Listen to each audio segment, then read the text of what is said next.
Air signs, tignan po natin kung ano yung mensahe para sa iyo ngayong araw. Keep in mind po na ito ay general reading lamang. So, hindi po lahat ay makaka-relate. So, be open-minded. Sa mga hindi pa po nakasubscribe dito sa ating channel, please subscribe na po kayo. And palike na din po ng ating video. At sa mga nais naman po mag-avail ng ating private readings, ng ating Evil Eye Amulet at ng ating Tiaras Bracelet, meron din po tayong ino-offer na cord cutting ritual, na honeymoon spell at past life reading. If you are interested, message na lang po kayo sa ating Facebook page. At kung kayo naman po ay deactivated, message po kayo sa ating email. Nandyan po yan sa description box. So, tingnan natin kung kamusta ang energy mo. Air signs, Gemini, Libra, Aquarius. Tignan po natin kamusta po ang energy ni Air signs spirit guide. So, we have irreplaceable. Ayan, pwedeng ganito yung tingin sa'yo ng mga tao na nagmamahal talaga sa'yo. Hindi ka nila kayang palitan. The way you love can never be matched. Okay, wala daw silang mahanap na katulad mo. Okay, so we are unique naman kasi in our own ways. Air signs, Gemini, Libra, Aquarius. So, lahat naman ng tao unique, 'di ba? Tignan natin. Ano po ang mensahe pa? We have disagreements. Okay. So, ito, meron ditong tao na dikit ng dikit sa'yo, air signs, kahit na parang tinutulak mo na siya palayo kasi pwedeng nasasakal ka na sa ano ba? Could be, hindi lang naman regarding to sa relationship eh. Pwedeng pagdating to sa friends mo. Okay, meron dito, pinaplastic ka na pero dikit pa rin ng dikit sa'yo. Oo.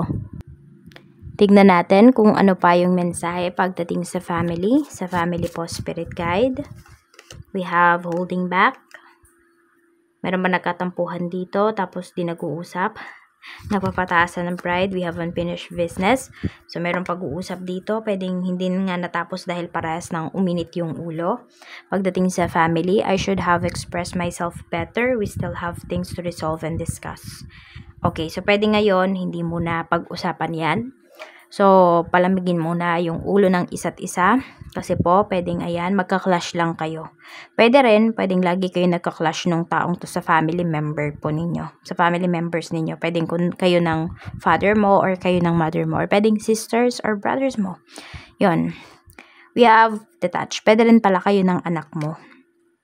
Detached pagdating sa friends.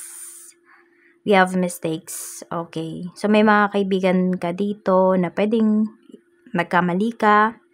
Tinama mo yung pagkakamali mo. Pero yung friendship pwedeng hindi na bumalik.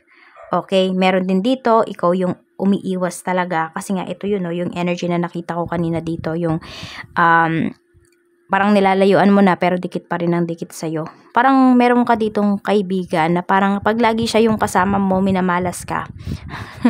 Or ang dami-daming mga problems na dumarating sa life mo. Tingnan nyo kung sino yung laging present dyan sa buhay ninyo. Kasi baka ini-evil eye kayo nung tao na yon. Pwedeng may inggit yun na nararamdaman sa inyo, air sign. So, akala ninyo, kino-comfort kayo nung taong yon kapag nagkakaroon kayo ng problema. Yun pala, siya yung may gawa ng problema na yon sa pang-i-evil eye niya sa inyo. So, ano yung kailangan ninyo? Ayan, evil eye amulet o kaya Tiaras Bracelet. Para hindi kayo maapektuhan gaano sa mga pinagkagagawa ng mga taong to behind your back. Okay? So, meron din naman ako nakikita dito na yes, merong nagawang kasalanan yung kaibigan mo sa'yo, pinatawad mo, pero hindi mo na siya pinabalik sa buhay mo. So, parang, hindi na talaga babalik sa dati. Wala na siyang kaibigan na mahahanap na katulad mo. Tingnan natin. Ano pa yung mensahe? Actually, parang hindi lang naman isang beses may ginawang kasalanan sa'yo itong friend mo. Siguro nandun yung nadala ka na lang talaga sa kanya. Tignan natin, pagdating naman po sa love life mo, we have escape. So, may tumatakas ba sa inyo dito? Tinatakasan ba kayo ng isang tao? May pananagutan ba to sa inyo? Pero, ayan, we have secrets. Okay, so some of you, pwedeng hindi nyo pa talaga lubos kilala yung taong kadil po ninyo. So, kilalanin nyo pa daw. We have conversations. Okay? Siguro hindi naman niya tinatago talaga. Kung hindi nyo palang napapag-usapan ng person mo kung ano yung mga bagay-bagay na yan. Yung ibang other aspects pagdating dito sa buhay niya, sa relationship ninyo. So, more on, ang kailangan nyo po ditong buuin, pagtunan ng pansin is yung pakikipag-usap mo, yung communication mo with your person. Yun yung palakasin po ninyo. Actually, marami kayong magiging magiging secrets together ng person mo. Parang kayo magiging yun, partners in crime, ganun. Check natin pagdating sa kaperahan, we have gossip. Ayan, maraming nanchichismis sa'yo dito regarding your finances. It's either positive ba yan or negative. We have absence. Okay, more on negative yung pinapakita dito. So, parang your signs, yung iba sa inyo. Siguro, nagtataka yung mga tao saan mo kinukuha yung pera mo, ear sign. So, nachichismis ka dito. Pero ayan mo lang silang manchismis. Basta wag mo sasabihin kung saan mo ba kinukuha yung pera mo. Basta alam mo sa sarili mo, sa malinis yan na paraan. So, nagtataka siguro sila. Pwedeng yung iba kasi sa inyo, hindi kayo palalabas ng bahay. Pero, you know, may income na dumarating po sa inyo. Okay, nabubuhay pa rin kayo. Tignan natin ano pa yung mensahe. We have damage. May mga tao talagang dito na naiinggit sa'yo. Sinisira yung pangalan mo. Okay, sinisiraan ka regarding sa money. Mag-ingat din po kayo, baka may gumagamit ng pangalan ninyo, tas pinapangutang kayo. Na unaware po kayo dyan. Oo, meron din naman dito, baka tinulungan mo in terms of money, naging ikaw yung guarantor, tas hindi na nagbayad. So, diba, sinira niya yung trust mo, tapos hindi na siya makakaulit sa'yo. Tignan natin, pagdating naman po sa trabaho, we have reflection. We also have dishonesty. So, meron dito, maaring hindi na kayo masaya sa trabaho, pero hindi nyo naman yun hindi nyo kailangang ipakita sa trabaho yan. Hindi nyo yan kailangang iparamdam dun sa mga tao sa paligid mo. Kasi wala din naman silang kasalanan. Okay? Tignan pa natin, we have missed opportunity. So, kaya hindi na kayo masaya, pwedeng may mga bagay din dito sa trabaho or ibang opportunities na na-miss po ninyo dahil dito sa trabaho ninyo. So, yun. Siguro, kung hindi na kayo masaya, and then it's time to go na. Pero kung aalis po kayo, just make sure na meron po kayo talagang plano. Ayan, medyo hindi na nga masaya yung iba sa inyo. Pero alam nyo, kahit di kayo masaya dito sa trabaho ninyo, i-appreciate po ninyo yung work ninyo. Ayan, i-appreciate nyo yung trabaho ninyo. Kasi kailangan nyo talaga yung pagdaanan. Okay, kailangan nyo ding pagdaanan to na may na-miss kayo na opportunity pagdating sa work. Para makapag-reflect po kayo. Ayan. Tignan mo ano ba yung mga good things na nangyayari sa'yo at yung mga bagay na hindi mo gusto. Ano ba yung gagawin mo towards dun sa mga bagay na yon. Kasi kung magmumukmuk ka lang dyan, o kaya naman maiinis ka pero wala ka namang gagawin na actions, diba? Hindi matatapos yung problema mo. So, ikaw lang po yung makakatapos dito ng iyong problema. Sa business naman po, we have unsatisfied, runner. So, yung iba dito, parang ginawa nyo na lahat. Yun yung feeling ninyo pagdating sa trabaho. Pero bakit hindi pa rin umunlad yung negosyo po ninyo? Ganon. Ayan. Our love is always there despite the distance. Some of you, malaki po yung contribution ng relationship po ninyo pagdating dito sa love life po ninyo. Ayan, we have mend.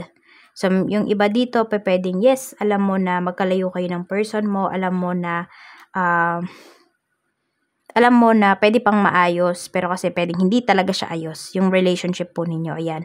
So, parang kapag hindi po okay yung relationship ninyo, hindi rin kumikita yung business po ninyo. So, alisin mo yung personal life mo pagdating dito sa business mo. Naapektuhan kasi siya. May nagigilty, may nanira sa'yo dito. Oo, pwedeng kaibigan mo yan.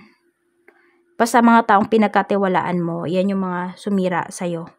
Even sa business mo, kung nakikita mo bakit hindi nag-grow yung sales mo, pagmasdan mo yung mga tao sa paligid mo.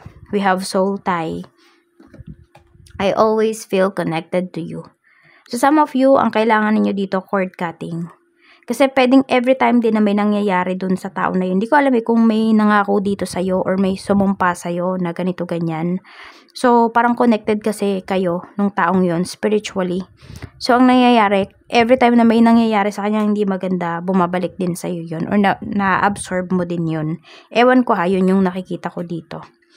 So, for some of you, you need cord cutting ritual. Pero kung natatakot kayo sa cord cutting ritual, ito yung sagot. Yun yung pinapakita dito.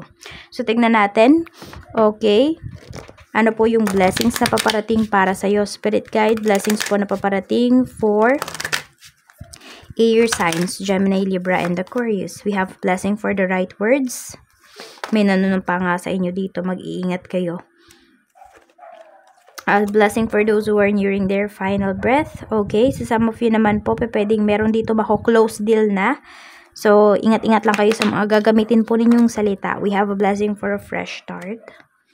We also have a blessing to ease loneliness and bring companionship. So, kung may nililigawan kayo dito, your signs. Ayan.